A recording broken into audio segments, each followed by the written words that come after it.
What's happened in Clemson? What has happened with Dabo Swinney's program, would you say? I think that the example there is they played Florida State, and they played them really well. I mean, Kate Klubnik looked really good. It's a game they probably should have won. Obviously, it's there at Clemson.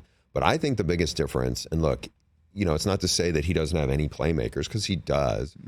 But when you look at the team that beat them, drills down totally into it in terms of one team went all in on the transfer portal, and the other team has really not, the other program has not at all. And so when you look at the players who beat them, Jordan Travis came from the transfer portal. He was a guy who started his career at Louisville. The 4 top receivers in that game, they all were guys who came from the portal. It was 2 receivers, a tight end, and a Trey Benson, the running back. I mean, 2 guys came from the Pac-12. One of the guys, Keon Coleman, came from Michigan State, who made the game-winning, big catch. Trust me, I'm glad I'm not seeing him in late October. Yeah, you know what? You may be seeing him in whatever it is, late December or January, though. Yeah. In the playoff. They're really good. And, Braden Fisk, he's a guy from, kind of your backyard, or at least your alma mater's backyard, came from the MAC, and he's a disruptive, dominant inside defensive lineman, also Portal guy. Jared Verse, Albany, SUNY Albany. He was another portal guy.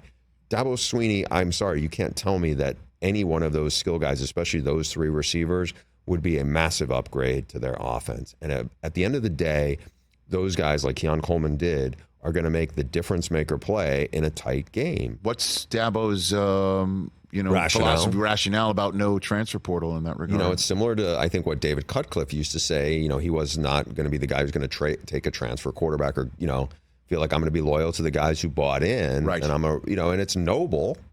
I don't want to be dismissive like that. But when everybody else is doing it, it's basically like, we've all been on a golf course, and sometimes you toe hook one into OB.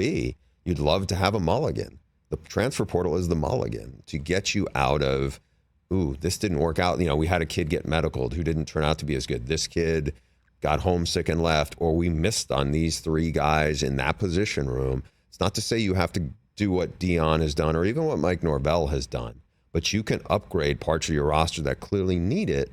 And I feel like, and it's not just something I'm saying, it's most of the college football world sees it.